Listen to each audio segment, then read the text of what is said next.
அனைத்து சகோதர சொந்தங்களுக்கும் எனது அன்பு நிறைந்த வணக்கத்தையும் தெரிவித்துக் கொள்கிறேன். நன்றி, வணக்கம். இப்போது சுயேட்சை லட்சியம் கொண்ட ஜெகஜோதி இயக்கத்தின் பொதுநல பொறுப்பாளராகிய சேலம் சியான்பாளையம் கவிஞர் டி. ராமச்சந்திரன் இப்போது உரையாற்றுகிறேன். அனைவரும் ஆதரவு தருமாறு கேட்டுக்கொள்கிறேன். நமது நாட்டில் சாதி போன்ற கூட்டங்களை கொண்ட ஆயிரக்கணக்கான கட்சி கூட்டங்களால் நமது நாட்டு மக்களும் நாடும் நலம் பெறுவதற்கு வாய்ப்பே இல்லை. ஒற்றுமையோடு மக்கள் நிம்மதி அடைவதற்கு வாய்ப்பு இல்லை. எந்த கட்சி ஆட்சிக்கு வந்தாலும் கொள்ளை கூட்டங்களாக கூட்டு கொள்ளையர்களாக செயல்படுவதற்கே வாய்ப்பாக இருக்கிறது. இந்த கட்சிக்கு அந்த கட்சி மாற்று என்ற போதிலும் ஒரு கொலைக்காரனுக்கோ இல்லை ஒரு கொள்ளைக்காரனை மாற்ற வேண்டுமென்றால் இன்னொரு கொள்ளைக்காரன் தேவைப்படுகிறான். அவனை வீழ்த்த வேண்டுமென்றால், அந்த கொள்ளை கூட்டங்களை வீழ்த்த வேண்டுமென்றால் இன்னொரு கூட்டங்கள் தான் தேவைப்படுகிறது. அதேபோல் ஒவ்வொரு கட்சிகளும் நமது நாட்டில் வந்த பின்புதான் கொள்ளையடிக்க வாய்ப்பாக இருக்கும், ஆட்சிக்கு வந்த பின்பு. ஆனால் வரும் முன்பதற்கு அவர்கள் பார்வைக்கு காட்சிகளுக்கு அழகாக அருமையாக நல்ல கட்சிகளாக தோற்றமளிக்கலாம்.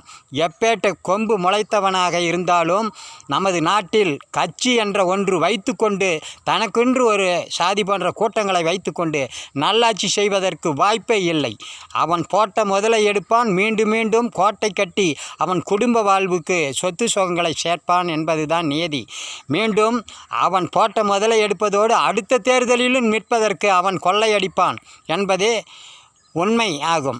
ஆகையால் அனைத்து சகோதர சொந்தங்களும் நமது நாட்டில் இந்த கட்சிகளுக்கெல்லாம் முழுக்கு போட்டுவிட்டு ஒற்றுமையாக அனைத்து நாட்டு மக்களும் ஒரு ஏழை கூட அரசாலும் தகுதி பெறுவதற்கான சுயேட்சை லட்சிய கொள்கைகளோடு அமைந்த ஜெகஜோதி இயக்கத்தில் இணைந்து நமது நாட்டில் ஒரு கட்சி ஆட்சி அமைப்போமானால் அனைவருக்கும் சமநீதியும் சம சலுகையும் கிடைப்பதற்கு வாய்ப்பு இருக்கிறது. ஆகையால் ஜெகஜோதி.in என்ற இணையதளத்தில் அனைவரும் உறுப்பினராக உங்களுடைய விருப்பத்திற்கு நீங்களே உறுப்பினராகுங்கள்.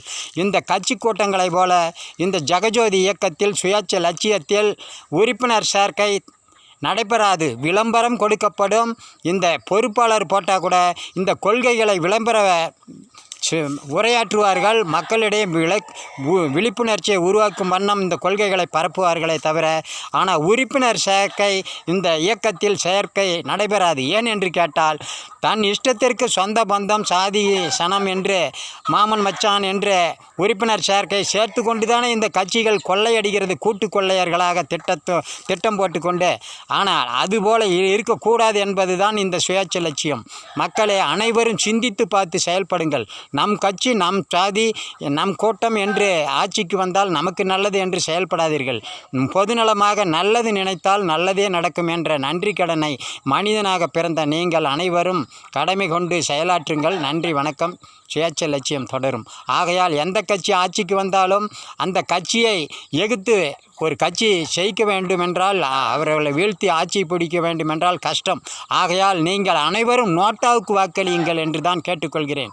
இந்த இயக்கம் வளர்ந்த பின்பு நாம் தனித்து நிற்கலாம், போட்டியிடலாம், கட்சிகளை வீழ்த்தலாம். நன்றி, வணக்கம். சுயேட்சை லட்சியம் தொடரும். மீண்டும் சந்திப்போம். தூண்ட சிந்திப்போம்.